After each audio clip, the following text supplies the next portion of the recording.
All right, so welcome back, everyone. We are with a long overdue installment of the Gaming Pilgrimage. I am joined once again with my absolutely wonderful and a guy who can really finish games. I'm with Devon from I did Emblemcast it. once again. I've done it. Well, if Metal Gear Solid 2 count or 1 counts, I guess I've done it 3 times now, right? I was gonna say 'Cause, you've finished at least 2 games, as far as I can tell. well, this is the third. This is the third game I finished. Oh my god, Yeah, that's true. It's I true. know. It's crazy. So today I know last time I mentioned Chrono Trigger. We're going to do it later on. We're going to work our way up to doing some more proper role-playing games, but for the time being, we are back with Metal Gear Solid 2 Sons of Liberty, one of the most divisive and critically appraised sequels of all time, because the game did very well critically at launch. It garnered a bit of a foul reputation for a little while, and then it brought us to a bit of a renaissance in recent years where people have really started to... around by now. Yeah, people have really heralded this game as this second coming of Kojima's genius and his general, I guess, his knack for calling the future. That would probably be the best. It's been said before. I don't know if he's the only one at this point, but I would say he's certainly the first auteur of gaming, for people familiar with that word. Yeah, he is kind of the poster boy for the term. Authorship in gaming, yeah. Absolutely. So we're doing a bit of a kind of... Well, yeah, we'll get into it. Yeah. So we're doing a bit of a different format. For Metal Gear Solid 1, we really did a linear plot breakdown. We followed along chronologically. We discussed the various bosses and almost dissected the game level by level. We're not going to do that for Metal Gear Solid 2 because I don't really think it lends itself to that same type of conversation. So Devin and I are going to be going back and forth to different points of the game. We may structure it a bit, generally talking about, okay, let's talk about like the game in general, which is where I think we should really begin. Is what is your overall impression of the game upon finishing it just yesterday, I believe? Yeah, so I finished it just a little bit over 24 hours ago at this point. I just told you this in our Discord call before this started, but Darren, I think this is, I haven't done a full ranking in quite a number of years, but I think this is probably in my top 10 favorite games of all time right now. I adored this game. It blew my expectations out of the water, and to be honest, I had high expectations just from what I knew and from what I knew the reception was at launch to what it is now. I was like, this has got to be something special, and it certainly is. I'm really curious because I can say safely that I have not replayed this game since 2008. Oh my god! This almost felt like going through the game all over again for me, because I as I said in the Metal Gear Solid 1 episode, I went through the entire series backwards, and I probably dragged my feet the most at finishing number 2. Interesting. Okay. Which I think is for a lot of petty reasons. I dragged my feet, and I mentioned this in the first episode as well. And I think right before we started Emblemcast and everything, I got a PS Vita and I installed a couple of PS1 games on it, and I put Metal Gear Solid 1 on there, and I got to the Gray Fox boss fight, and I just kind of put it down because for some reason I was having difficulty there. This was a much simpler game to get through. In a lot of ways. It's certainly aged quite a bit better. That's the thing, and I think that's the whole talking point of why everyone really likes it now, is that this game has aged like fine wine.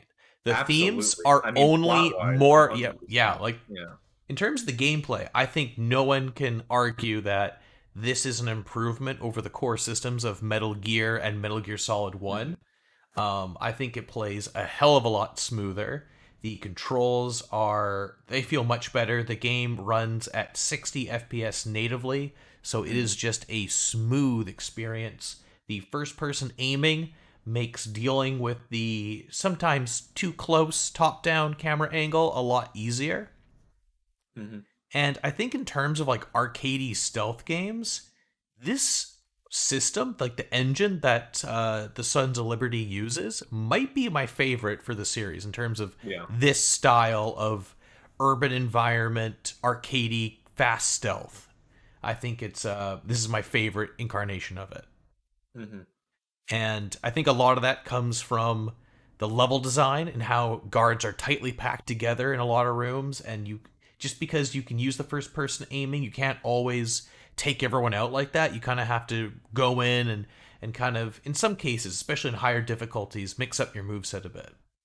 Absolutely. And in a lot of ways, the whole first person aiming thing, I mean, I'd say it's definitely the biggest new feature in this game, but it really does feel like just sort of a sequential, just natural evolution of the Metal Gear formula. Because there were things that you could do in the original game. It was a lot clunkier, but in Metal Gear Solid 1, you could go into first person and sort of like put your sights in front of a guard that's across the room and then lock onto them, and it would kind of automatically target you onto them. But this is much smoother. I mean, you had the sniper rifle, but that was pretty limited use in the original game. But you could I did this a little bit in my first playthrough. You can use the first person view in the original Solid to lock yourself onto guards, even just with like the Socom Silencer to put them out. That's ridiculous.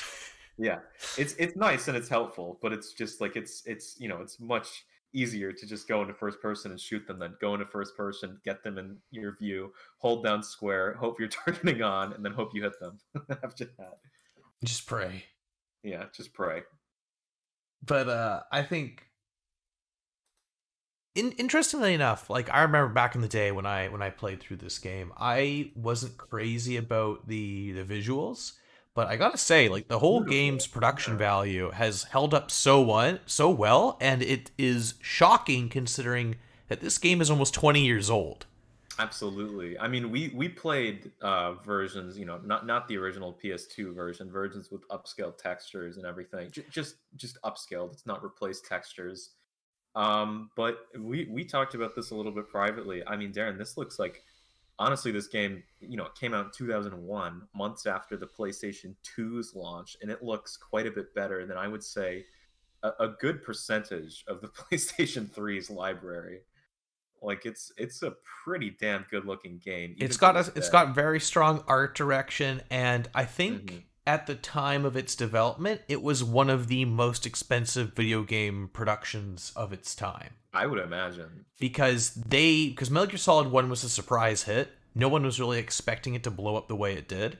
And it was kind of like a paradigm shift in game development. And 2 was, because the huge thing about 2, especially for like a lot of its initial fan reception, was that it was quite possibly like one of the most anticipated sequels of all time.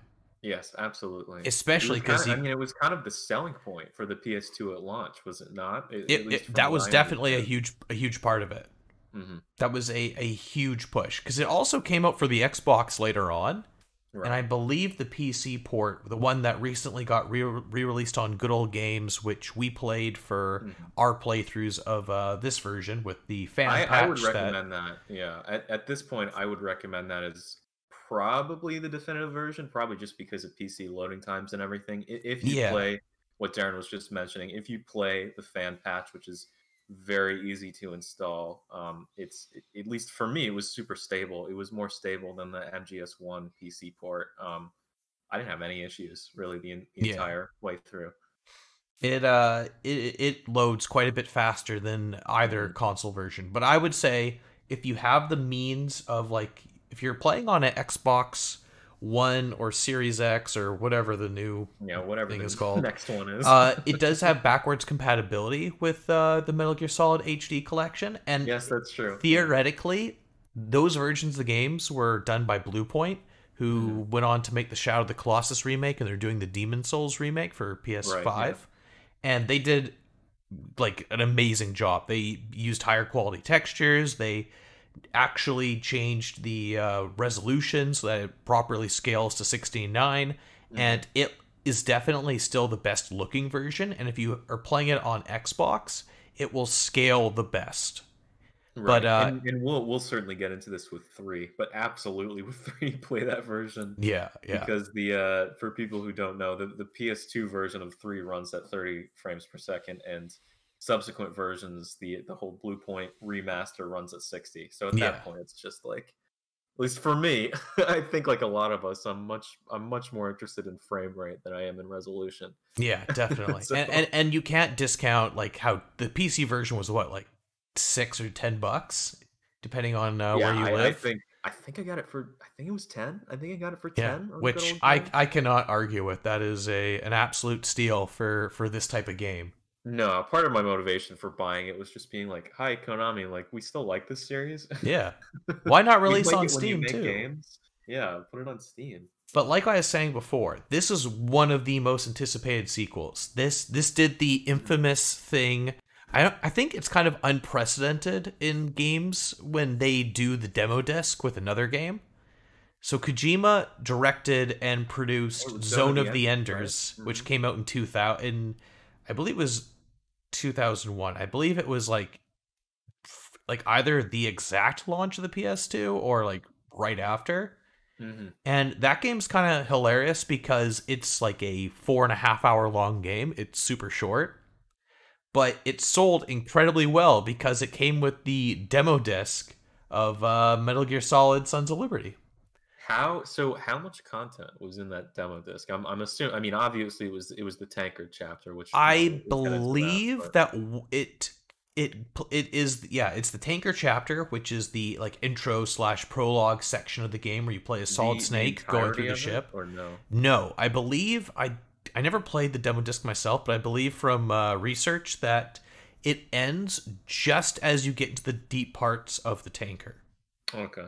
So So just when before you you have to would take the see the pictures and Marines everything. commander doing his Yeah. speech. Yeah. Before you Okay. have to snap the pictures of Metal Gear with Ace Photographer Solid Yeah. Snake. I mean that would certainly sell me. And like this, I think it goes without saying, because I think we kind of have to do some of the discussion of the game in two parts, talking about Tanker and then the Plant chapter, which is the Sure, Big yeah. Shell Raiden chapter, which is the majority of the game. But I occasionally, now that ever since we started planning for this episode and I was testing out different versions of Metal Gear Solid 2 to see which I want to do my playthrough on, Mm-hmm. I've probably played the Tanker like 4 or 5 times up to this point, like this year, Mm-hmm. and I have not gotten bored of it. No, I think gameplay wise, I it's am probably constantly the best discovering section. new shit that you can do in the Tanker, which blows Yeah. my mind.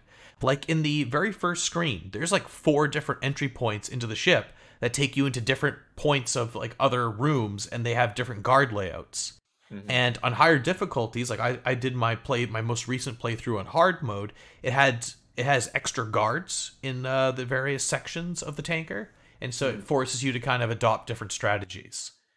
And it just really throws you for a loop. And there's like so many little Easter eggs, like you can knock over a pipe and a guard will suddenly appear and go like, "What was that?" And then he'll go, Mm-hmm. "It's just my imagination." He'll just leave. You can take pictures of all the various posters of dudes and women. And when you upload the pictures to Otacon, he makes comments about Yeah. your sexual preferences. Yeah. And you can also, after you take out Olga, the boss fight of the... You can take a picture of her. I've seen that yeah, dialogue, and yeah. if you call up Otacon right after you take her out, Snake makes a really creepy comment about how now that she's sleeping, she looks like an angel. And Otacon says, Snake, don't think this is a sleeping beauty situation. Don't be creepy, old man. But yeah, there's tons of little Easter eggs like that. And I think throughout this whole experience, I'm constantly learning about how many little in-depth Easter eggs there are and other mechanics in these games. Sure. I did a bit of research before this podcast just to see some of the things that I didn't see, in my first blind playthrough. And I mean, obviously, especially with the shell mission, just because that's a good, I don't know, 85% of the game, probably something around that number. Yeah.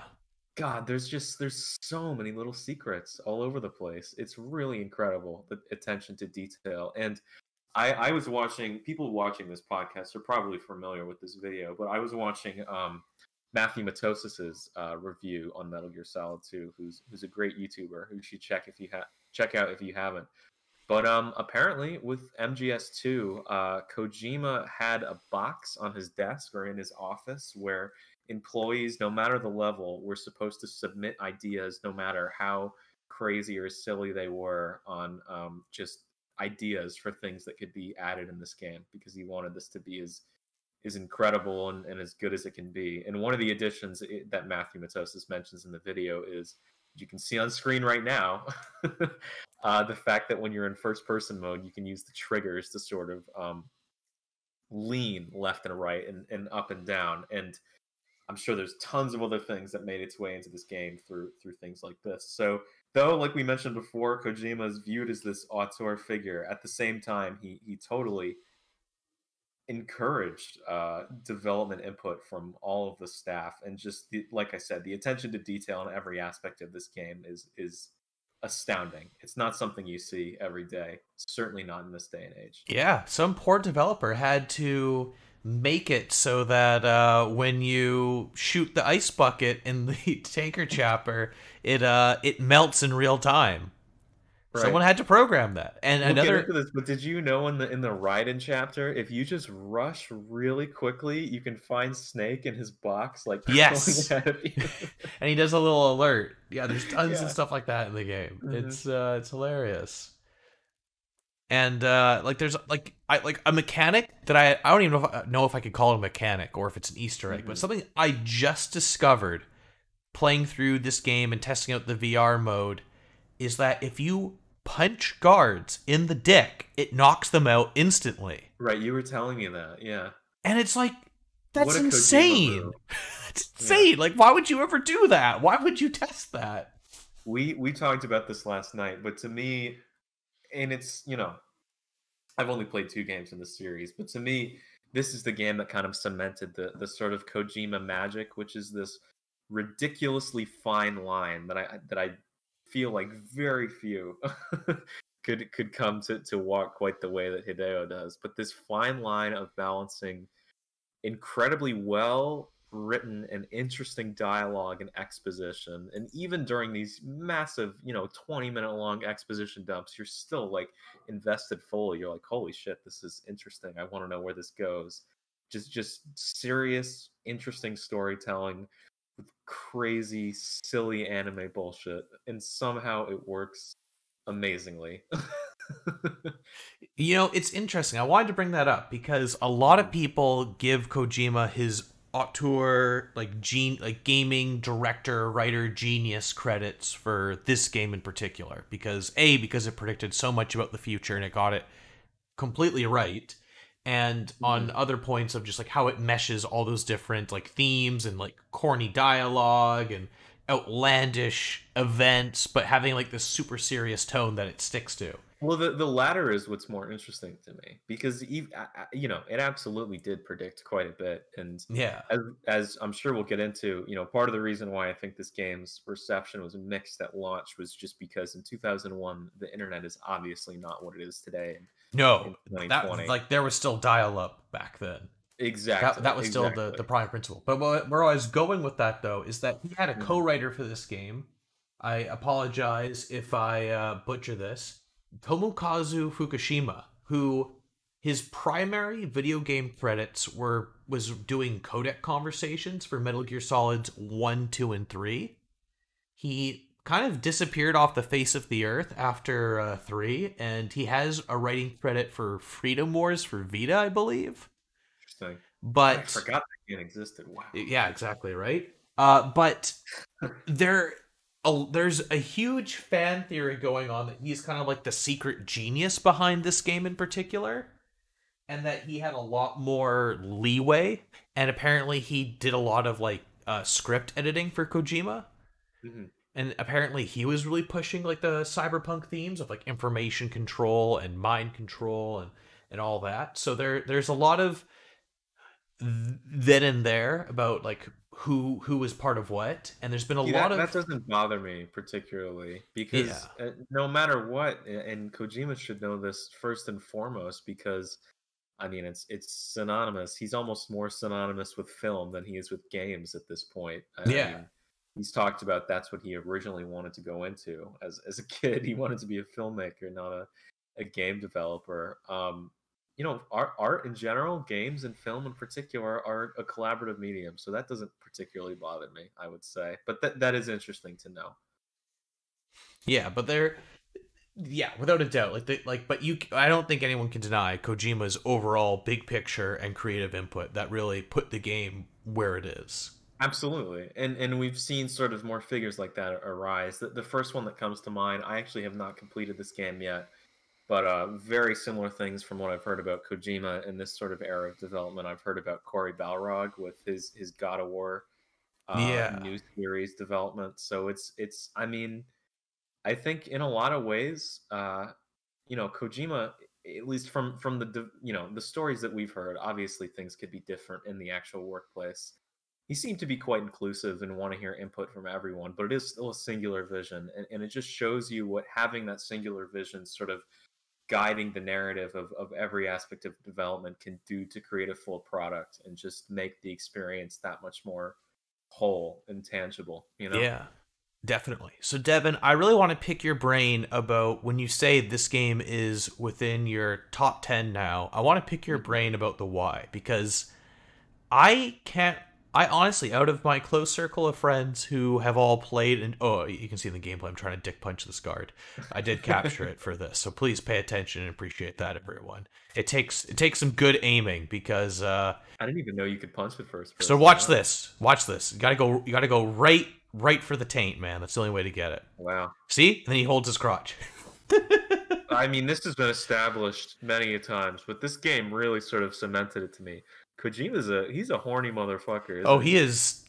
You have no idea. You're only at the precipice for Kojima's horniness, yeah. And how weird he is with women. Although Metal Gear Solid 3 is like probably his best female, like his best writing for female characters.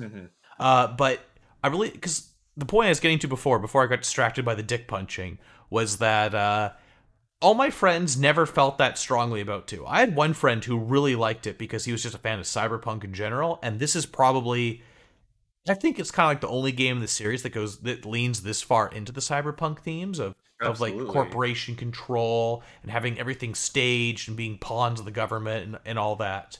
But what made you really love it?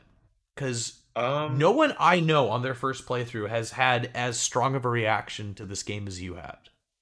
I just think the way the narrative is told is really interesting, and this is not the first time I've seen this narrative. Like I was joking to you a little bit in private how this game's narrative in a lot of ways structurally, spoilers, apologies, but is almost identical to Danganronpa 2 of all things. I mean, or is Danganronpa 2 really similar to this game structure? Well, exactly. I mean, Danganronpa 2, I won't get into specifics, but it copies the general beats of this narrative almost beat for beat. And it works incredibly well in that game. And that, not my favorite in the series, my personal favorite is V3, but Danganronpa 2 is sort of the fan favorite from what I understand of that series.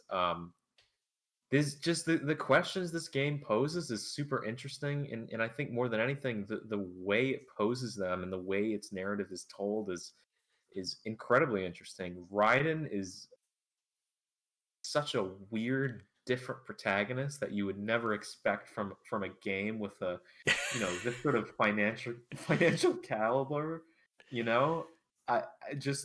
I really enjoyed Metal Gear Solid 1. And if you go back and listen to that episode, I did really enjoy it. But in particular, we've touched on this. Gameplay is not really why I play these games, but just having the gameplay feel smoother and just feel less bullshitty. And honestly, it sounds like the simplest thing in the world, but just like the controls, even just like moving Snake or Raiden around, just feels significantly better. Oh, it is. It is like... It's actually difficult to compare them in terms of like the actual, really is. the nebulous term, the game feel, in terms of how smooth everything feels. It is, and it really adds substantially to the experience. Just being able to like control Snake or Raiden, and 95% of the time having the character do what you want them to do. It's like, wow, this isn't the game I'm used to playing. And there's way more complex maneuvers that you can pull off. Like I was teaching you about doing pull-ups and hanging off ledges and doing stuff like that. Slash cartwheel, I think, is really nice. It's yeah, and if you hold the button, you immediately go into a prone. You have like an expanded melee move set where you can grab guards from behind if you're not holding a weapon, and you can drag them around. You can do all sorts of different, like a 1-2-3 melee combo. You can trip guards and throw them on the ground. You can shoot the radios off of guards so that when they spot you and they try to call for backup, they freak out and they can't call backup and can't let them know that you're there. There's so many touches to the gameplay on top of like the core mechanic of just run around, don't be seen, and have really awkward tank shooting controls.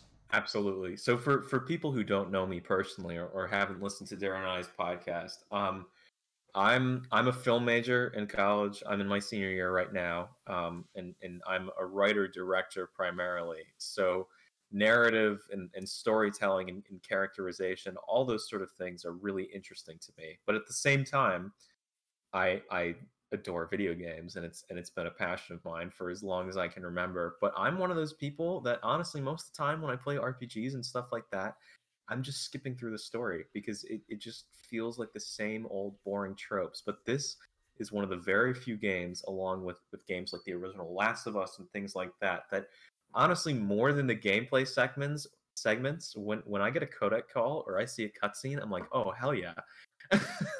Like, I just can't wait to learn more about this world and these characters and all. I hope that enthusiasm and eagerness for codec calls carries you through 4, because I think a lot of people joke about the gameplay ratio to cutscene ratio in these games, and 4 really it's the biggest toys defender with that. Yeah. So Darren, I'm curious how when you were initially asking me, I mean, even before this, when you were initially talking about starting this podcast up again and asking me to be a part of it and all that stuff, I remember you specifically saying, even before we had finished or even started playing Metal Gear Solid 1, you said in particular you were interested for me to play Metal Gear Solid 2.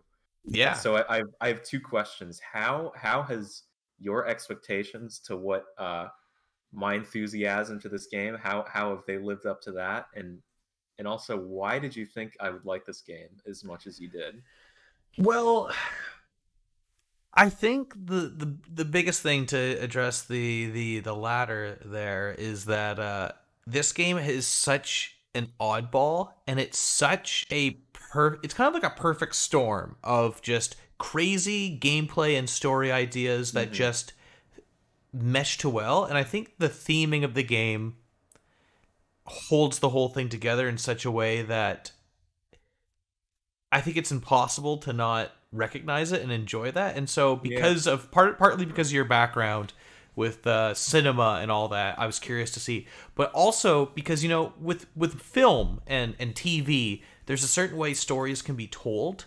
And because it's not a medium, it's a medium where the director controls the audience's experience. You can perfectly, more or less, set up how your audience is going to view a character or engage with content. Whereas this game not only lies to you constantly about either the story or gameplay elements, it lies to you all the time about like your mission objectives and everything. And it uses the medium of being a video game sequel to Metal Gear Solid 1 as its core plot point. Yeah. And I thought because... I can't imagine, by the way, I mean, I cannot imagine playing this game, because there were obviously people who did. I can't imagine playing this game without having played Metal Gear Solid 1. Or just knowing something about it. Like, how would that even have worked? Yeah. You would not be able to live in the memory of Shadow Moses. But it's a role-playing game of sorts. Yeah, this is a role-playing exercise after all. But I think the big thing with this, and the reason I wanted you to check it out, is because I feel like this is a story that only works because it's a video game. I don't think you can adapt the story successfully to film and other mediums, because there is like I think the core concepts of this story, right? I mean, those have been successfully adapted to film. It's not a totally original concept, which is okay. That's not, don't take that as a negative on this game.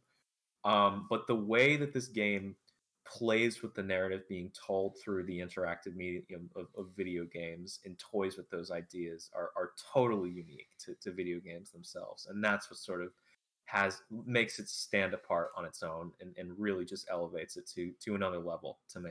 And I think to make that a bit more concrete, like stuff like the playing through a section where you need to use a Nikita missile launcher to remote detonate a set of electronic circuits so that you can stop a floorboard that's electrified. You can turn that off so you can progress through it. That doesn't work as a film plot point. That's just a quick scene. And because this is a video game and you've presumably played Metal Gear Solid 1 and had to do that already, it has way more effect on the viewer. Because you're like, why am I doing this exact same thing? And the narrative's like, there's a reason you're doing this exact same thing. It's trying to see if we can show you that through shaping someone through a VR, which is basically Kojima and like the other writer, their code word for video game. It's the idea that Raiden is a stand-in for a player, being someone hopped up and trained on video games to be a soldier, and by reliving the experiences of a legendary soldier like Solid Snake, that they can take any jacked-up kid and make them into this legendary badass. Yeah, and we'll get into it, especially during that sort of final cutscene monologue from Snake. I think Snake, in a lot of ways, is sort of Kojima himself. Yes, he's definitely a stand-in at that point. That is definitely a popular theory, is that part of the reason why he's not playable during the plant sections, because Snake is meant to be Kojima's voice towards the player. And also, they don't want you controlling Snake, so they can put Snake on a pedestal that he simply cannot be matched. No, you could never reach that point yourself. But it's so effective. I don't know. It's so interesting. I wish. I mean, you're gonna call me a little baby child, but this game came out in 2001. I mean, I was 2 years old when this game came out, Darren. So I would absolutely have no way of understanding, just what it would be like to go through this game when it first came out. But I wish I could see the reaction and just what it would be like to be part of that zeitgeist at that point of time. I would describe it as being uncomparable. I don't think anything. How old were you when this came out? Well, the thing is, I would have only been like 8 years old, so I did not play this game. You played 4 first. That's right. Yeah. I only got introduced to this series when I was that would have been, if I would have been 8, I would have been about 15 when I played through this game for the first time. Take a guess how I learned who Solid Snake was. Through Smash Brothers, so many Smash Brothers Brawl. Yeah. I mean, there's only so much of that. I mean, it makes sense for how you can be exposed to something like that. Yeah. So, when evaluating this sort of game, it's a tricky situation because a lot of people get really annoyed by the complete ridiculous quantity of codec calls that, especially in the beginning of the game, particularly the beginning of Raiden's section in the plant in the big shell, you are constantly being interrupted to get told incredibly basic information. But just in retrospective, it's so good because we'll get into this when we talk more about the crazy meta narrative parts of this game. But I'm sure you're aware of this, Darren. A lot of the codec calls with the kernel in particular are word for word recreations of codec calls from the very beginning of the original game on Shadow Moses, just being like, hit the action button and the solid, this is the Soliton radar and all this stuff. And wow, I'm afraid it gets jammed easily, so avoid enemy contact as much as possible. Yeah, and while you've been playing Snake Section for not that long, I mean, maybe an hour and a half, 2 hours on your first playthrough, and you're like, yeah, I get that stuff. Just in retrospective, it's like, oh, it's so good. It works so well. Also, have to absolutely commend the voice acting overall. Oh, absolutely, absolutely. The Colonel's voice actor in particular does an incredible job because from the very beginning of the game, you can tell that he's a little bit off. You know what I mean? He frickin' runs with it. He runs with it. He really does. He wants scissors. Well, it's also a thing too, where like the whole twist of the game is that Raiden is a proxy agent for the Patriots, this Illuminati type group in the Metal Gear Solid universe that control everything, and they are been dead for 100 years apparently. Apparently, you'll get into that a bit more. Yeah, and that it might not necessarily be completely accurate to say they've been dead for 100 years, but you'll see. So this is my big question. The Colonel and the sort Rose. that version of Rose, that is just an AI that's sort of taken on its own sentience, right? Because they talk about how they're a being that were developed in the White House and like grew consciousness and stuff. So that's just an AI, right? It's not like weird alien beings that they grew in the basement of the White House, right? Well, there is an interpretation of the ending of the game when they describe themselves as this subconscious, that there is a theory that they are in fact like this subconscious of the American people that need a controlling power to manipulate and control them to keep life engaged and good, and to make sure that they have information that's relevant and good to them. So that theory could hold water, but in essence they are the product of an AI in Arsenal Gear, the secret Metal Gear being developed in the Big Shell. They are part of the AI core. Darren, you picked as good a year as any to play this game. This and 2016 were probably the two most poignant years to play Metal Gear Solid 2. Yeah, especially because the primary antagonist, or in some cases the anti-villain of this series, is Solidius Snake, who is also known as George Sears, who was the president of the United States in Metal Gear Solid 1. And sure. And doesn't make much sense, but it's okay. We'll roll with it. And he is a boss who will surpass Big Boss himself. Right. He's Big Boss and Snake at the same time. I mean, in essence, he's just like the perfect clone of Big Boss. Exactly. And then Raiden is sort of, yeah. And Raiden is like his son in a way, because he hilariously reveals in the end of that game that he killed Raiden's parents and raised him to be a child soldier. And total non sequitur that makes no sense and adds absolutely nothing to the plot. That's the thing. It was so not needed at that final battle for him to go, and I'm the one that killed your parents. And Ryan's like... But that's all it is. All that happens. Yeah, like I feel like that was someone on Kojima's team just being like, this section works, but like, what if the player still doesn't want to like kill Solidus? We need to give them more motivation. I know we're jumping around a bit here, but that's the whole thing. Is that like you could have a whole discussion on this? That Solidus, arguably, based off of my knowledge of what happens later in this universe and like what happens in Metal Gear Solid 4 and beyond, it could be argued that the world is a worse place because Solidus lost. Sure, yeah. There is an honest to goodness argument that he could have saved the world from like what it becomes. This is my big question. Do later entries, i.e., I would assume mostly 4, the later entries in this series sort of answer the question? Because one of the big questions walking away from this game, and that's sort of just what makes it more interesting, like, what is a VR mission and what is actually reality? What is actually happening? Do later entries answer that a little bit better, or is it still just like we don't really even know what in Metal Gear Solid 2 actually happened, and what was a virtual reality simulation? Well, it's implied that the actual tanker mission we play through, that's real. That has to be real. It's implied that it's a VR recreation of it. Oh, the one that we play through. Yeah, okay, there is a lot of implications in universe that is not entirely accurate, and it's the version that Raiden goes through in prepping for the Big Shell. Mm-hmm.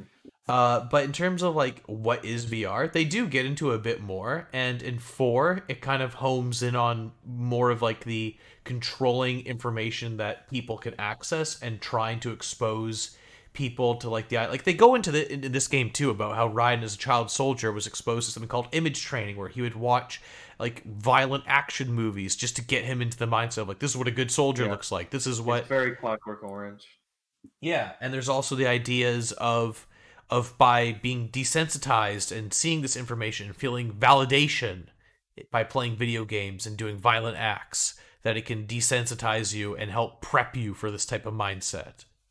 So there is like, that's part of the VR training, and in universe, it's literally Raiden played Metal Gear Solid VR missions, and he played Metal Gear Solid 1, the video game, just like you, Devon, right.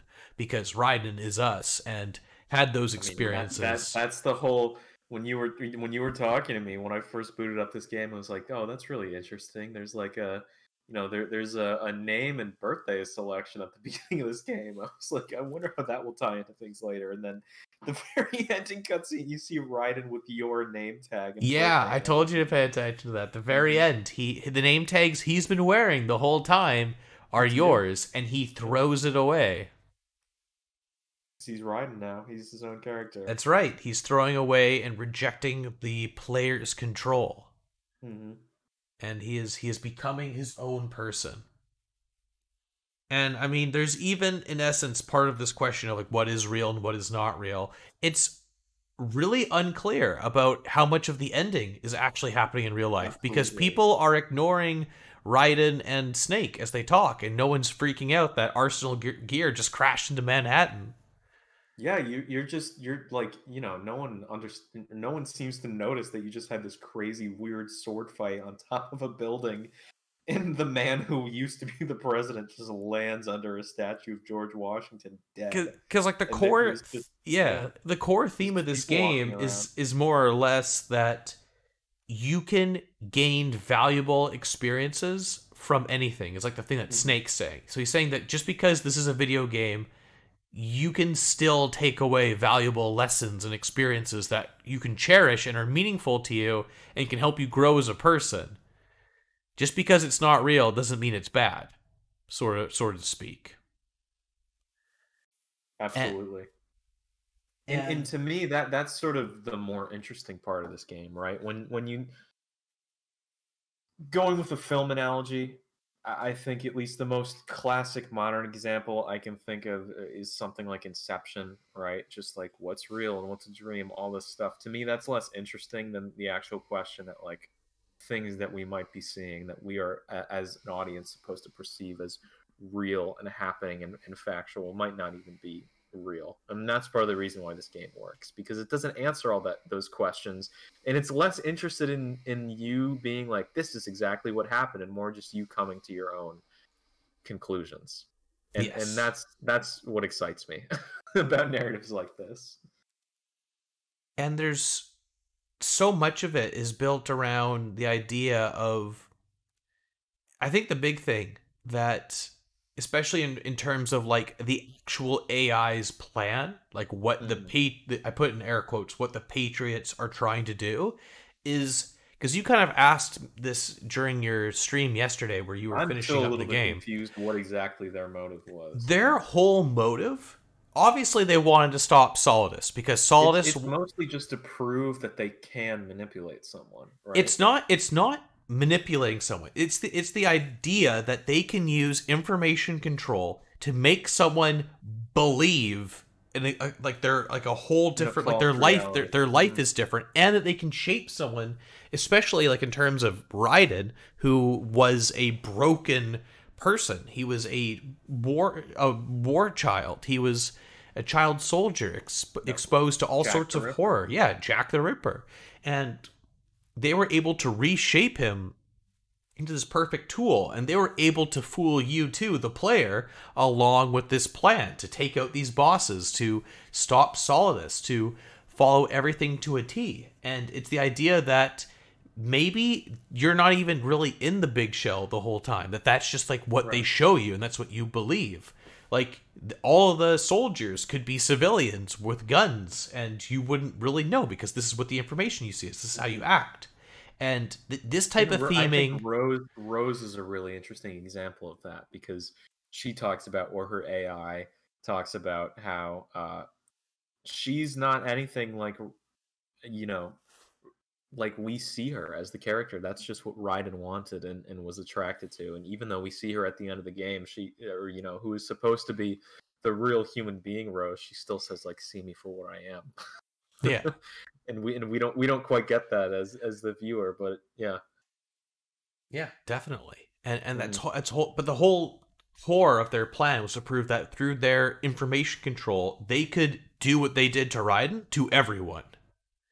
Absolutely. Yeah. And they would effectively be able to govern the world. And the whole point where this type of theming comes into play is their idea of information control, is that their biggest worry is that the internet is going to explode with people blocked off in their own little communities within the internet, subcultures, if you will, right, within the internet. Their own ideals. Their own ideals, their own identities, and in some context, their own realities. And that shaping their experience, and because of that, they'll never grow, they'll never change. That it'll be like stagnant, and people will only see what they want to see. And their idea is that they know what's best for humanity as a whole, and that by controlling that information and getting the people to do what they perceive as to be the best course for them, they can effectively control the human race, or at the very least, America. So this is another question I have for you, Darren. You said the last time you played this game was in 2008, right? Mm-hmm. Obviously, the internet had taken off quite a bit since 2001 when this game initially came out. Oh yeah. But comparatively, 12 years later in 2020, the internet and the spread of information in sub communities and subcultures is at a completely another level than it was in 2008. Yes, it is crazy to compare that. Would you say that you enjoyed this game more in 2020 than you did when you initially played it? Like, how does this rank in the series for you at this point? I think that question ultimately comes down to me replaying 4, because I have not replayed that game since probably like 2010. It has been a long, long time since I've replayed it, and I'm very curious to see how it holds up after all these years, especially because it was such a formative experience. But I think playing Metal Gear Solid 2 in 2020 is the best way to experience Metal Gear Solid 2. I think it only... Like, you could take out any mention of the current year in this game and just say it's 2020, and more or less most things they discuss are still perfectly relevant or would be seen as normal. Yeah, absolutely. And I think that's what makes this game so poignant, is that its themes resonate way harder now, and you could see why a system like the GW, which stands for George Washington, oh my god, the GW AI core, like what they're trying to do, why that could be beneficial, because in a way, like, you see all the current shit going on, like in the Smash culture, in the Smash community. I say community because that's its own culture, its own values, its own identity are all within there. Or the Fire Emblem community. Anyway. Yeah, or the Fire Emblem community is another example. But I think like just everything about this game lands so much harder in 2020, which is terrifying and exciting and really crazy. But I think to sort of move a little bit away from the story and go back to more gameplay discussion, I never really thought much about the gameplay of this game back when I played it in 2008. Darren, this game makes bird shit slipping into a mechanic. How can you not love it? If you look up in first person view outside, you can get pooped on by a bird. Yep. I saw that if you shoot enough if you shoot enough seagulls, that Rose will call you up at one point and be like, "You monster, what are you killing them all for?" Yeah. Like there's so much. But I think the actual core gameplay of this game has aged really well and is way more fun. Like I was saying to you when we were doing like the swimming section, like back in the day, people used to use the bomb defusal and the swimming section against the game and say that they are detriments to the gameplay experience and that they drag out the whole thing, and that they do nothing but slow it down, and it's bullshit. I don't want to do that. And there's so much complaining about the sections. And going back to it, I'd argue the bomb disposal arc is like one of my favorite parts of the whole game. Yeah, gameplay wise is one of the more interesting parts, just like searching around the environment and trying to you use the audio to figure out where the beeping is of the bombs and all that stuff. It's fun. It's cool. Yeah, and there's like environmental puzzles about navigating the environment. It's stuff like in Metal Gear Solid 1, there's a couple parts where you have to like view navigating the environment as a puzzle, but it's not really, it's only in like maybe 1 or 2 sections. No, with technical eliminations and everything like that, it's a little bit, I mean, it's not something to hold that, against that game, I think. Yeah. But it's certainly more fully realized in this entry. Definitely. And I think like the bomb disposal is so nice because it's in this game is probably the longest section of uninterrupted gameplay where you only have a handful of codec conversations with Peter Stillman, and otherwise you're left to explore the big shell at your leisure, and you can do like find optional items, you can engage in like you can find Snake in the Box, and there's all sorts of hidden goofy codec conversations. Like anyone playing this game, please kneel in front of a urinal and call the colonel. It's hilarious and stupid and the best. And yes. and even like the swimming section that I remember it being like twice or 3 times as long as it was. I was like, this is super brief. I only had to do like 2 different swimming sections that last also the under 5 minutes. Are, like pretty decent. Yeah, I remember struggling with the swimming controls way more back when I played it. Yeah, like I was saying on stream the other night, the biggest trip up for me was mostly just that in swimming sections, especially just going back to, kind of the classic example for swimming in 3D is Mario, right? Because that's sort of the first 3D controlled game. The x-axis is usually, 1-to-1, but the y-axis is usually inverted, and in this game it's not inverted, so it does feel a little bit weird. Like when you point down, you go down instead of up. But other than that, the swimming controls are like pretty decent, and it's a minuscule section of the game. And I think because my most recent playthrough is on hard mode, where you instantly get a game over if you're spotted, it really made me appreciate using every mechanic to my advantage to succeed, because there's way more guards. The guards have a little bit smarter AI, not like crazy difference, but they have, I think their vision is a little bit better and they're a bit more aggressive in some of their patrol patterns. But I had to use way more tools at my disposal, and I had to for instance, if I ever I don't know if you remember this, but to get the Socom Silencer in this game, you have to take out some of the, they do this a couple times in the game, where there's like Semtex, and you have to take out like the control units. Mm-hmm.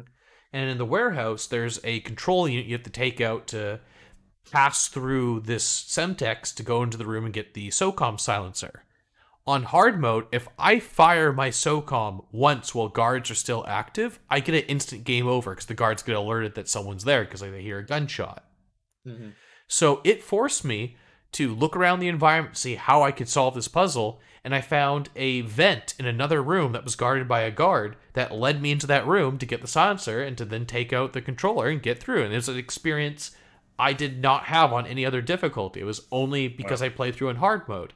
And even on hard mode, like the bombs are in different locations, and there's more bombs to defuse. And like the whole bridge section where it's like this whole weird first-person shooting puzzle to take out all the control units. There's 2 extra ones on hard mode.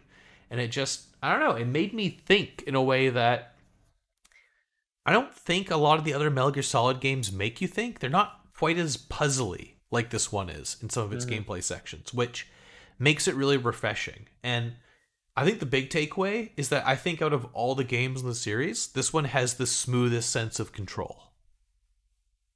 That's not to say it has the best control, or it's like the best version of the series stealth.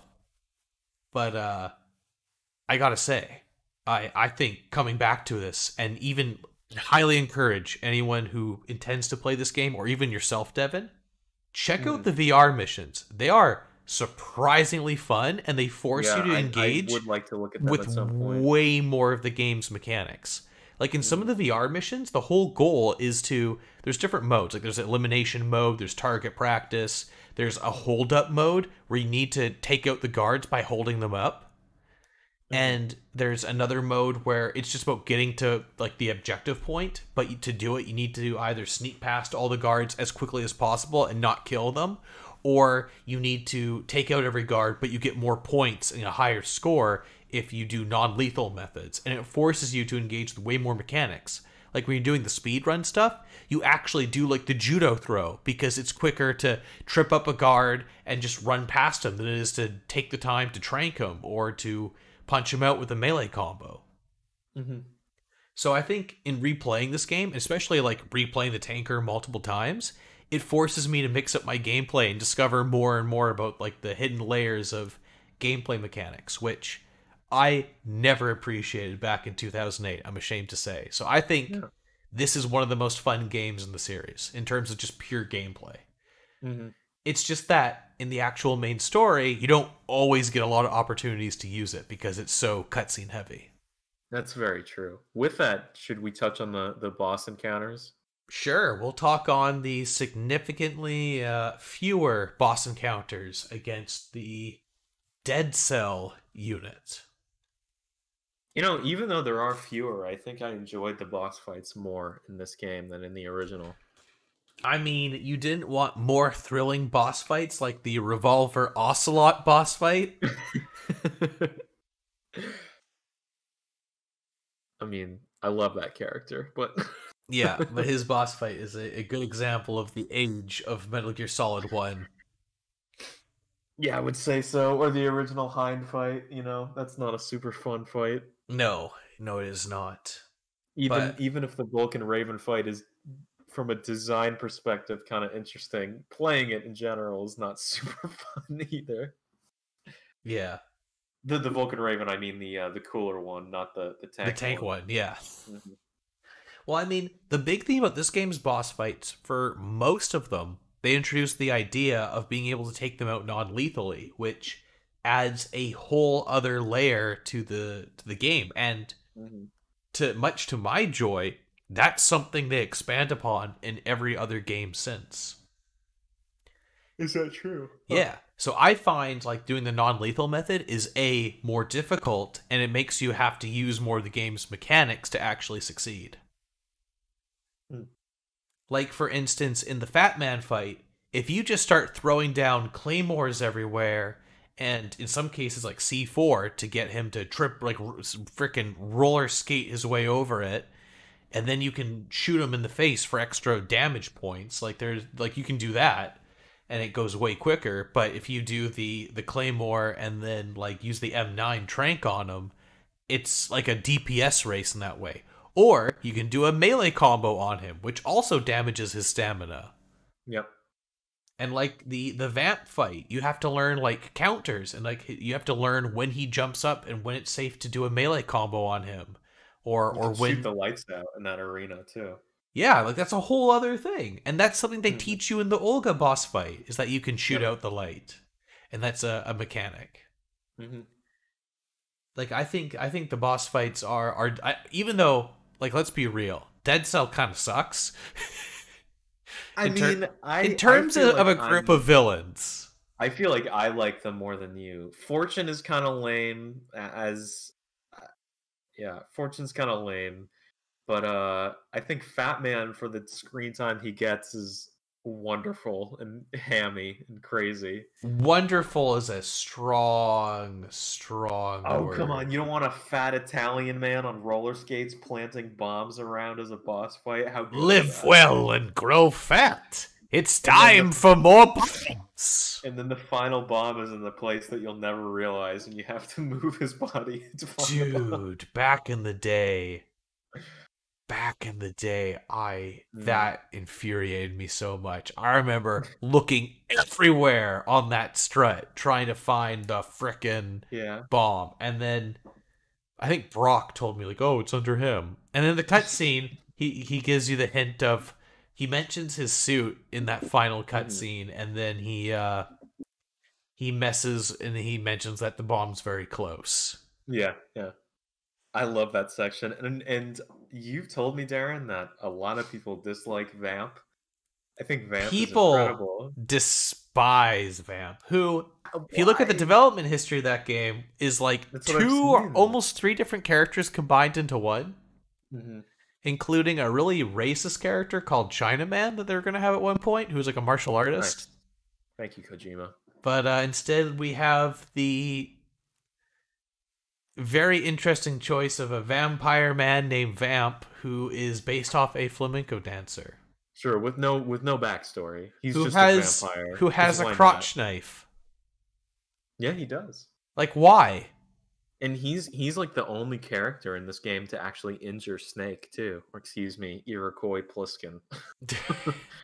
Yeah, which, as I mentioned to you, is just like a nod to Escape from New York. Escape from New York, yep. Which is just that Iroquois is like a native term for snake. I can't remember which people that term refers to Snake. But yeah, his name is literally just Snake Plissken. They just disguised it. Jesus Christ. But yeah, I think Vamp has a fun... I think his fight is surprisingly enjoyable, even though I think trying to do it on higher difficulties with non-lethal is a bit of a pain in the ass. Oh, sure. Actually going to town with all your different guns and weapons is a lot of fun, especially when you can like shoot. It feels kind of anime to shoot his knives out of the air as he tries to toss them at you. Does he appear in other entries?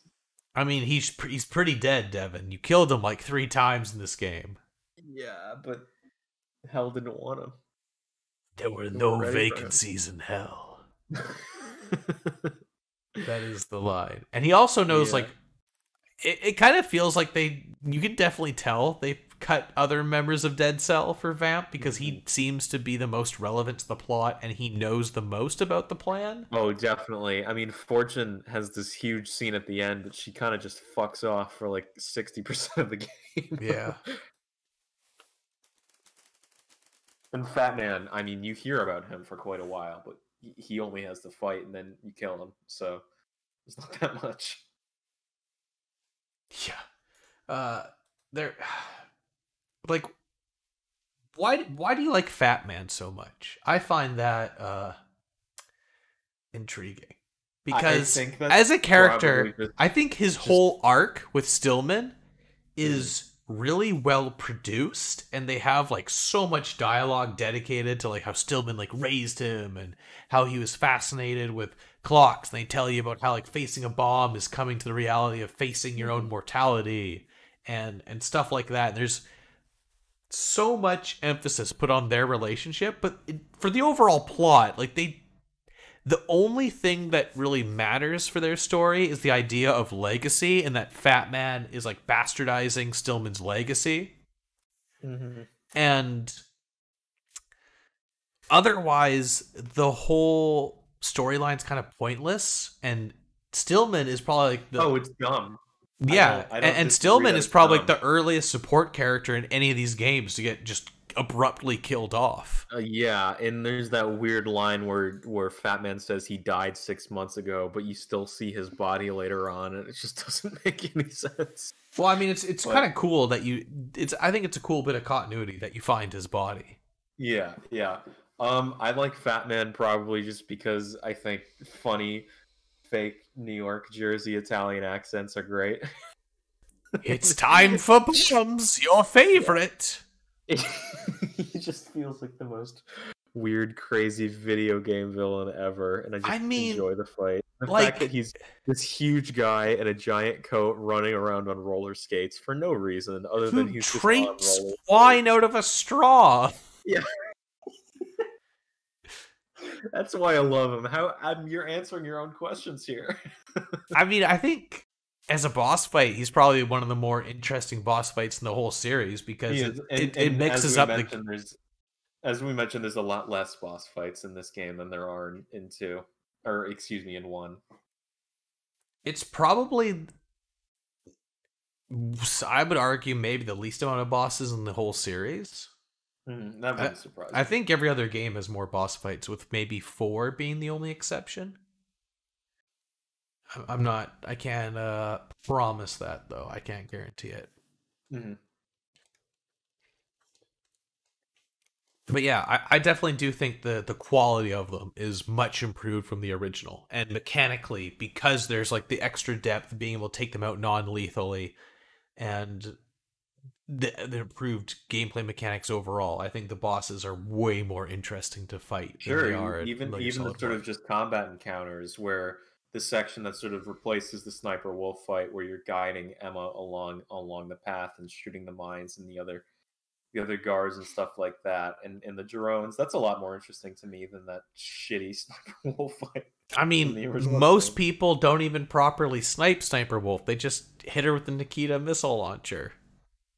Yeah, I see. I didn't realize you could do that. I just kept trying to. It makes the fight so much easier.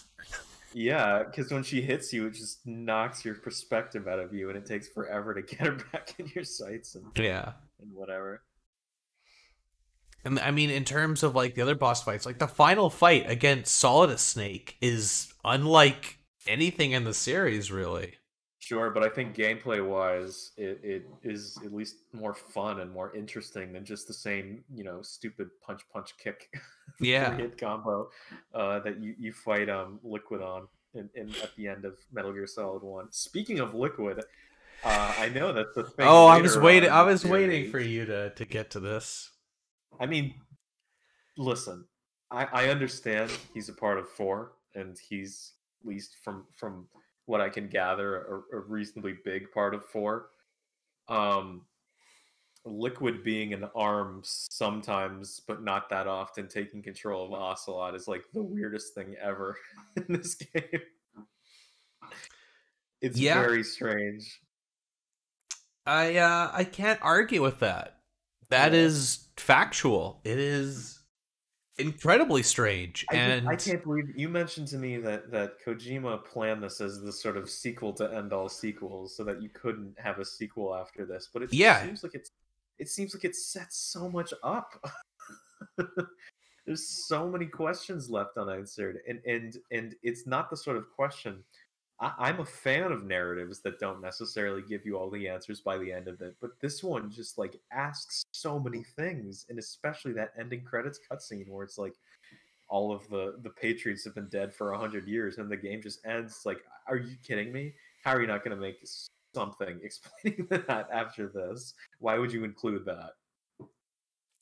And I mean, the other point too is that like during the ending, Liquid Ocelot or however you want to refer to them, just fucks off with Ray. Yep. And then Snake chases after him, and Snake then shows up in Manhattan. So I guess he took care of it. Yeah. Where Manhattan's close, like I don't understand how close they are. I think they're just off the coast, like on the Hudson River or something. Yeah, they are. I believe they are on the Hudson River. Also, since we're building up to the ending of the game again, I want to mention that there were alterations made to the ending of this game. That's right. You were telling me about this. There was originally, they kind of do this in the ending a bit, where they show real world footage over the characters talking. And they had edited in like CG assets over top of real world Manhattan, and it had Arsenal gear crashing into Manhattan and like the Washington Memorial, and it was pretty apocalyptic imagery. There's no existing footage of it. There's only a piece where you see the Statue of Liberty get damaged, and it like starts to crumble, and it has this whole thing. And because of 9/11 that had happened, I believe the game, keep in mind, the game was in planning and production well before 9/11 happened, but the game released I think it was like a few weeks or a month after 9/11.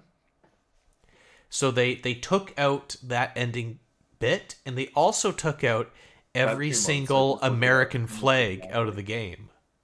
Oh, really? I didn't know. And that's a huge point, because in the final fight with Solidus, in the background, there's supposed to be this huge American flag on the Washington Memorial. With his 2 swords, Democrat and Republican, right? Yes, with his 2 swords, Democrat and Republican. And there is also, in the very end of the game, you know how you can't hear what he says after you beat him? People theorize that he mentions the flag, and so they just took out his dialogue. Mm. And what's supposed to happen at the very final cutscene of the game is he dies looking up at the American flag, and he's like talking about like how, because he basically wanted to liberate America from the Patriots and make it the country of opportunity and freedom that it's supposed to be. Because Solidus Snake loves America. Oh, he does. He loves America. And so his final words are him like looking at the flag and saying something. And then either if it's out of respect or just to look cool, Raiden cuts down the flag and it falls on top of him as he dies. Mm-hmm. So it's supposed to cover him in the final cutscene, and that's also why Raiden has like a whole thing he does with his sword, is that he's supposed to be cutting the flag in that cutscene. Interesting. And I think it better encapsulates the themes of the game, that ending. Mm-hmm. It's kind of a shame it's never been restored, but understandable as to the circumstances of why. Definitely. There's a similar story. I mean, this is totally kind of tangential, but there's a similar story if you're familiar with the original Spider-Man, the Sam Raimi film that came yes, it involved the two towers. Yep, one of the posters, and I think there was a scene, if I remember, that might be wrong, but I know in one of the initial film posters, there's a scene where Spider-Man's like web slinging in between the twin towers, but that came out, winter or end of the year 2001 as well, so that needed to be edited. Yeah, that's a oof. Mm-hmm.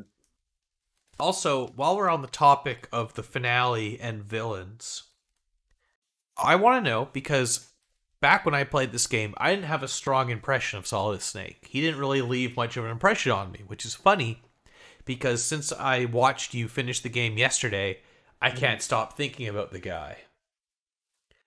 So I want to know how you feel about Solidus Snake, the main antagonist of this game for all intent and purpose. Yeah, if you can call him that.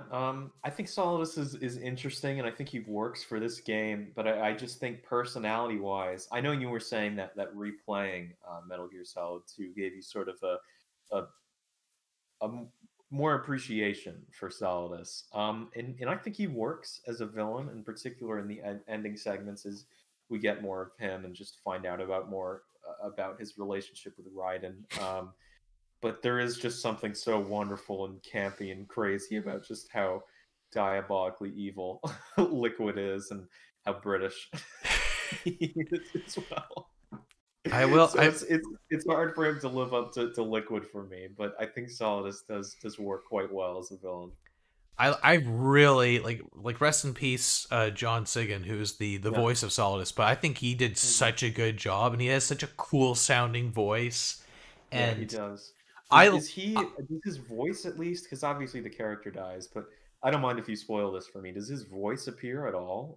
I don't believe it appears in future games. Or is Solidus just kind of completely forgotten at that point?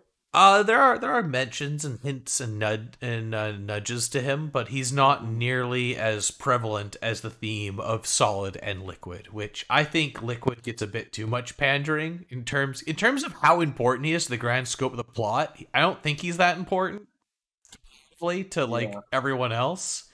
And I think he gets a bit too much credit for what he does in Metal Gear Solid 1. And if we're being real, he's just like a super soldier version of Hans Gruber.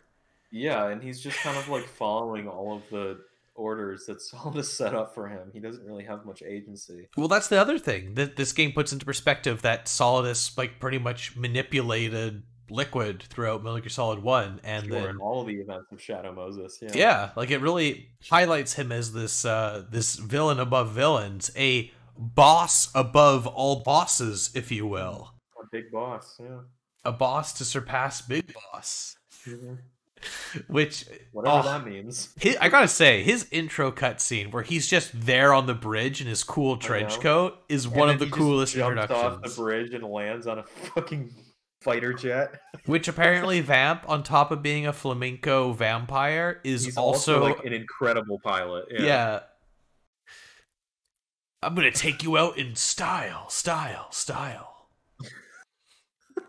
Yeah, but I really like Solidus, and I really think that like the amount of thought I've put into the ending of this game is much more now than it was ever back in the day.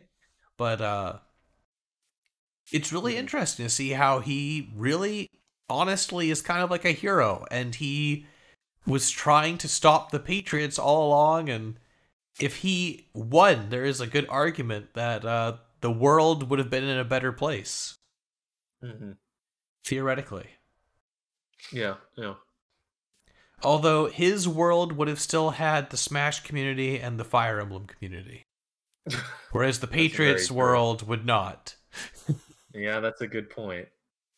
So take that as you will.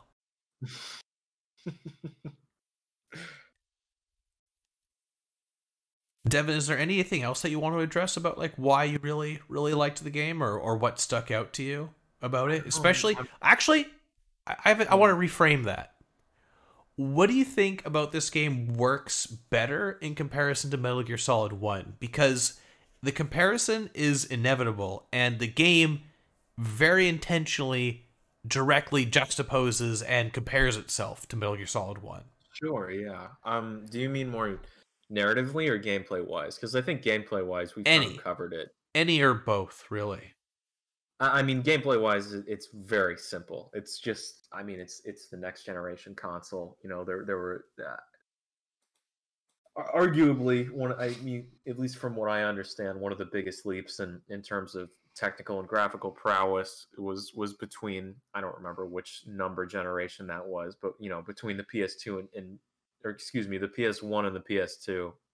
So the game just plays and feels and looks a hell of a lot better than the original. Looks is the least important aspect to me, but just the way it actually feels, it gives significant impact. But in terms of narrative, I mean, one does a lot of interesting things, and I think the Foxhound Brigade is really fun, and just the fact that it tells this interesting and this compelling of a narrative, and in the time that it released is really commendable. But Metal Gear Solid 2 just sort of takes that to another level and tells this interesting meta narrative that has been tried to be retold a bunch of different times through tons of different games, and I just don't think it ever quite lives up to it. I think it's an interesting idea to go upon and expand upon. I mean, this game was, as you said, you know, had a lot of inspiration on the John Carpenter film Escape from New York. More than a little bit. Yeah, more than a little bit. But narratively, have you seen They Live? No, not. Are you familiar with? I am very, very familiar with it, but I don't think I've ever actually seen it from start to finish. Sure. So I haven't either. But those who don't know, They Live is a film by the same director, John Carpenter, who did Escape from New York, and sort of the premise of it is there's this sort of alternate reality which is manipulating the current reality, and when people put on these glasses, they can see what's actually happening, and that's sort of, I mean, it's not as tangible in this game as it is in They Live, but that sort of mentality of things happening under the scene, and what we're seeing as the audience, we don't really know what's real and what's fake. Certainly carries through in this game, and I just think the questions that it asks and the questions that it doesn't answer really set it apart, not just from the other games in the series, at least from my limited knowledge, but just games in general. And I think it does it a lot with a lot more daft and a lot more elegance than other games that ask similar questions. Yeah, fair enough. Definitely. Can't. It's funny. Yeah, this game's pretty freaking silly. There's way more goofy codec conversations in this game than Metal Gear Solid 1 is pretty serious all the way through. Mm-hmm. There's not really a lot of real comedic moments, and also it is, and I think that's something people didn't like about this game, but for some reason it just works, because I think part of it is Raiden's personality. Like, I think so, because I'm someone who's normally opposed to the sort of anime tropes and stuff like that, and in particular, like, you know, oddball sexualization of women and things like that. But I don't know why, for some reason it's funny in this game.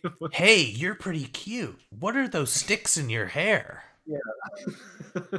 Also, I want to point out at the very beginning of the game when the colonels explain to you that you need to access the nodes to see the area map and the radar, Raiden goes, "Did you say nerd?"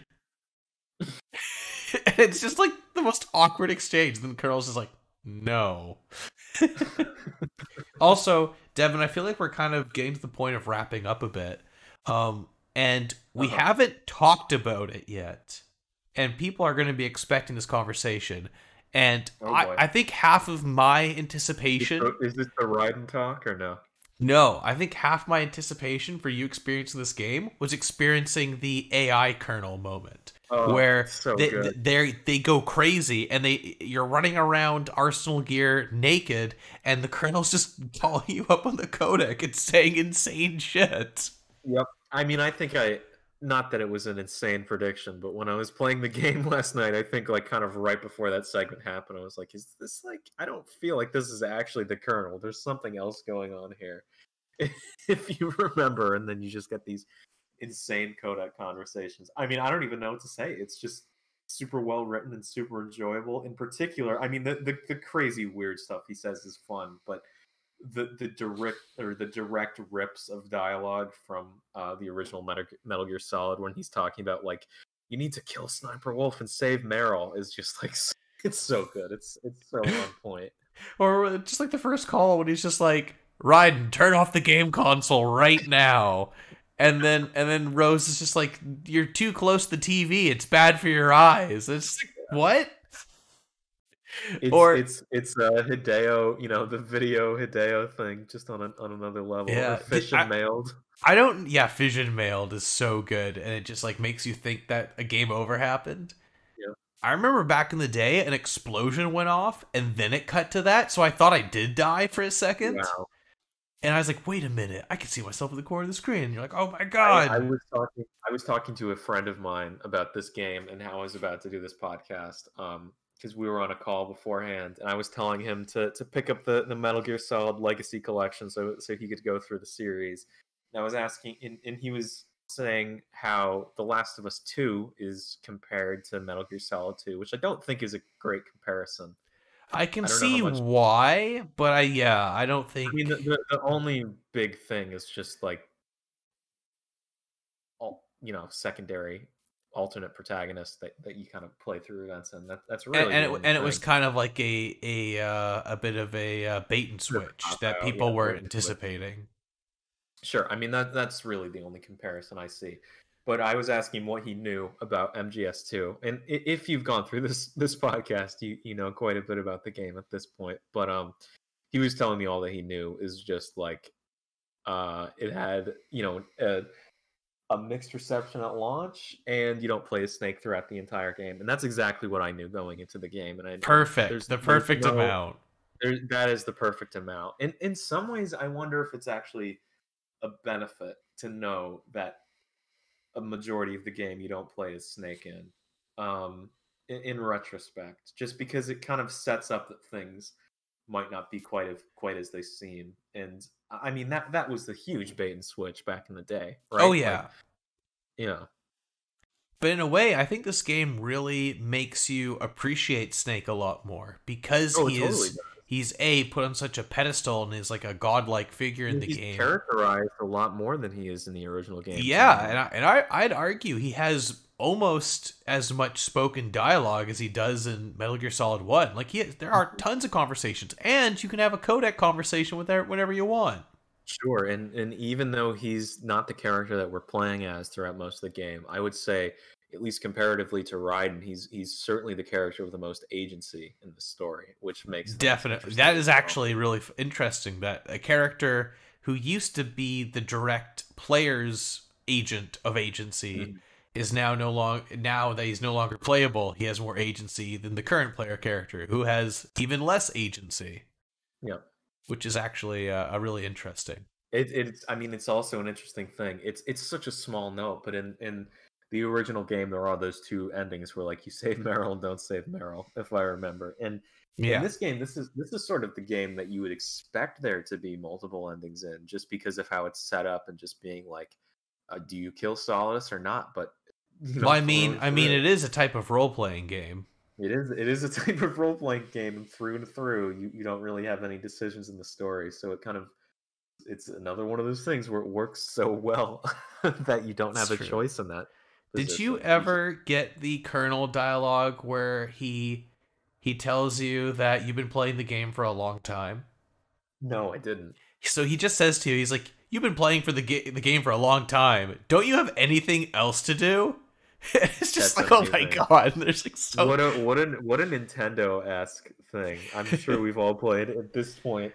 You know, since like the Wii era. Nintendo take a break. Take a break. Take a break. You've been playing New Super Mario Bros. Wii for too long. Every loading screen. Hey, it's important to take a break at least every hour of play. Yeah, do you want to use the Super Guide? Yeah, true.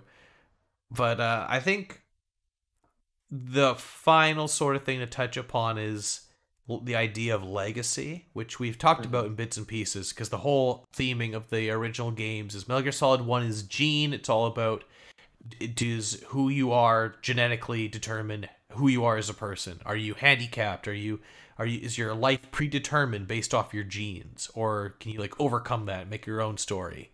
And Metal Gear Solid 2's theme is meme, not in the haha, look at this funny picture, captioned picture thing. I mean, in a way it is, because it's about trite information, but it's also about the idea of what is a legacy you leave behind? What do you pass on?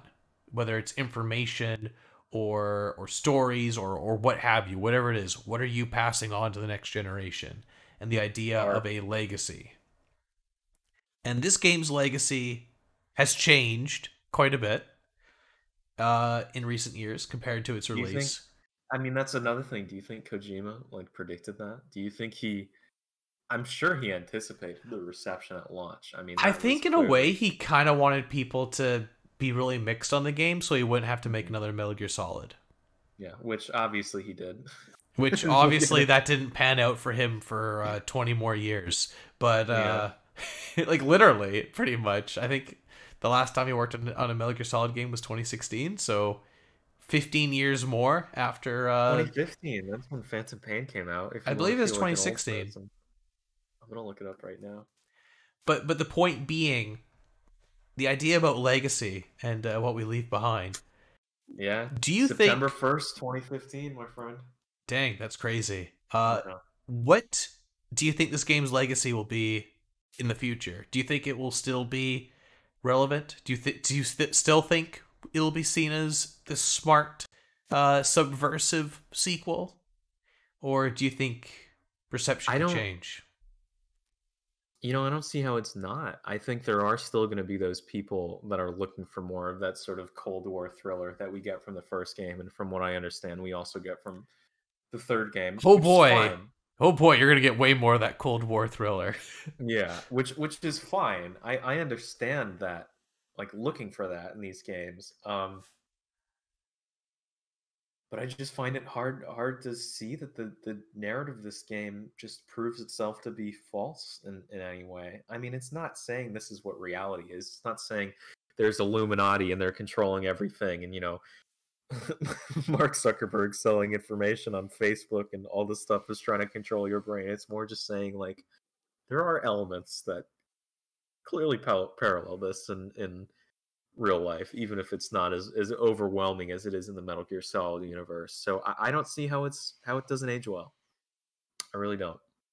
All right. And Devon, before we wrap up, any other closing thoughts you want to say about this game? Any final words if you were to recommend someone go through this series, and particularly this game? I totally do. I would say, I mean, I have not played 1 and 2. I've heard they are good games, but I mean, I'm kind of biased because this is how I've started with the series, but I think and I think you'll agree, Darren, I think it's totally acceptable. Just start with 1 and then just go in order from that. In Metal Gear Solid 1. Yeah, go in release order. Yeah, because the events of Metal Gear 1 and 2 on MXS get pretty well summarized in the first game, and really the only information that you need to know, which you probably know at this point, is just like, you know, Snake's a clone of Big Boss. Big Boss was a big boss. He was a boss to surpass bosses. The big boss. Right. Yep. Darren, I mean, I already told you this. I cannot wait to play 3. I'm so excited to go through the series, way more so than after I finished 1. I'm like, God, I just want to know what happens next and see more of this world and what I've been missing out for 20 years of my life. 3 will be a really... I'll be curious to see how you view the arc, because a lot of people view Metal Gear Solids 1, 2, and 3 as like this peak masterful gaming experience. And there's a lot of discussion and argumentation about which of the 3 games is the best. Sure, I think 3 is kind of generally thought of as the best from what I've seen. Yeah, there's still a lot of people. I mean, there's a lot more people these days who support 2, and there's always has been a strong vocal fan base for Metal Gear Solid 1. Sure. But I'll be curious to see where you land on the whole 2 versus 3, because that's I'm curious point. Too, because the more I play games, the more I notice I'm sort of a fan of those weird, oddball, more narrative entries, right? Like when we've talked about it on our podcast, you know, in terms of Fire Emblem, Thracia 776 is my favorite game, which mechanically is probably the weirdest game in that series, with tons of strange decisions and weird stuff, but it just forms this strange cohesive whole that shouldn't work but does. And another example for that is probably a top 5 game of all time. It was my number one at one point. I'd need to think about that again. Is Majora's Mask, Legend of Zelda Majora's Mask, and that's another game that people really kind of, I don't know if it had quite the animosity that Metal Gear Solid 2 did on release, but people weren't as huge a fan of that game when it first released, especially in comparison to Ocarina of Time. But in 2020, I would say Majora's Mask, in terms of you know, the fan communities and everything, is probably one of the most beloved Zelda games. So it has definitely had a legacy that has changed over time. Yeah. It is interesting to see these sort of weird, more oddball entries get the sort of love that they were reluctant to see back in the day. So I'm definitely interested to go from the oddball, you know, new Renaissance game to the fan favorite. Yeah, I'm so excited. I'm so excited. I already started playing. I started my new playthrough of 3, where I'm playing on the hardest difficulty, European Extreme. Because I'm a real gamer. I play on the hardest difficulty, OBS. Only thing I know about 3, slight spoilers for Metal Gear Solid 3, is you know, Big Boss ends up like killing his commander, because I know that's kind of the big point of that game. And there's a fight that you can win by like leaving the game console on for a couple of days or something. You better not do it for when you go through. There are good radio conversations had about how you miss an experience if you do I also know that you can shoot bees. Oh my god, bees are a weapon in that game. Yes, so I've heard. So Devon, thank you so much for joining me once again for Metal Gear Solid 2. And thank you everyone who watched live, and if you're seeing this on YouTube, thank you for sticking with us and watching all the way through to sort of discuss. I know we talked about already our anticipation for going through Metal Gear Solid 3. The next game that will be on the Gaming Pilgrimage will be Paper Mario for the Nintendo 64. This will be with my friend Kevin, who ironically beat the game months ago and may need to actually replay it or retouch up on some stuff. So that will be happening hopefully sooner than this one happened after the Ace Combat episode. I know these have had longer release gaps than I intended, but hoping to tighten that up. And then I think once we do Paper Mario, I think Devin and I are going to return to Metal Gear Solid 3, because I don't think I can wait. Yeah. I don't know if I can. The biggest question for me is just getting my PS3 from whatever crazy treasure chest at the bottom of the Atlantic Ocean that's in. But yeah, I feel you. I mean, like I said, if you have an Xbox, that's probably the best way to play 3 right now. No, Darren, I've never owned a Microsoft console. Never. Well, I mean, depending on how much you care about next gen, those Xbox X's or Xbox Ones are going to be real cheap. Yeah, they are, but like I have a PC and those games come to PC. Konami says no. Unless we already made a port, says Konami. True. Or if it's a weird Metal Gear Solid 3 Snake Eater pachinko machine, if you remember when that... I don't even know if that actually released. But it did. It's real. It's real. No, it's real. It came out. It has all the major cutscenes redone in the Fox engine. We'll never get that. Great. No, we'll never get that. Yeah. It's all a lie. By the way, if this Metal Gear Solid movie happens, which everyone's talking about, it won't. I mean, this part won't happen, but please let Hideo Kojima finally direct a movie. He will never get to direct the whole thing. No. I can't imagine a Kojima directed movie. There'd be too much talk. There'd be too much talking. That's what a movie is, Darren. No, but like just two talking heads. Like that's what his games are. But that's sort of you know what, Devin? Before you make that type of claim that you want Kojima to direct the Metal Gear Solid movie, play Death Stranding. Yeah. I've played maybe about a quarter of it. You like it? Let's just say it's the one Kojima game I haven't finished yet. Will you finish it? I don't know. Okay. It's not a game, at least for me, it's not a game I play for the gameplay. Is it a game? I think that's a better question. I mean, is being a UPS man a game? Maybe. Maybe, yeah. Maybe. It's a role-playing game of sorts. Oh my god. You keep going back to that one. I know there weren't a lot of choices this time around, but everything you did still had meaning. Right, Devin? Yeah. Mm-hmm. All right, everyone. Thanks so much for joining, and we will see you. I think Devin and I will be back again in sometime in the near future with more Fire Emblem Iron Man, and obviously the Metal Gear Solid 3 playthrough will happen. And Emblem, hopefully. Yeah, hopefully. But that's it from me.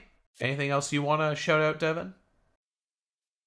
Nothing more than I've already said. You know, if you enjoy Darren and I's content together and the banter and relationship that we have, you know, check out the previous episode or two episodes ago of this podcast where we unload our thoughts on Metal Gear Solid 1. And if you're interested in the Fire Emblem series of games, certainly check out Emblemcast, which Darren, you know, I looked at our podcast feed today. Do you know in about a month, it's a month and a week, we'll have been doing Emblemcast for 5 fucking years. Oh my god, what are we doing? What are we doing for 5 years, Devin? I don't know. I've been on Shadow Moses the whole time, just playing VR missions. Listen, kid, you can't escape reality. No, we're all just riding at the end of the day. We are. Riding is us, and we are riding. Mm-hmm. All right, everyone. Thanks for joining. See you later.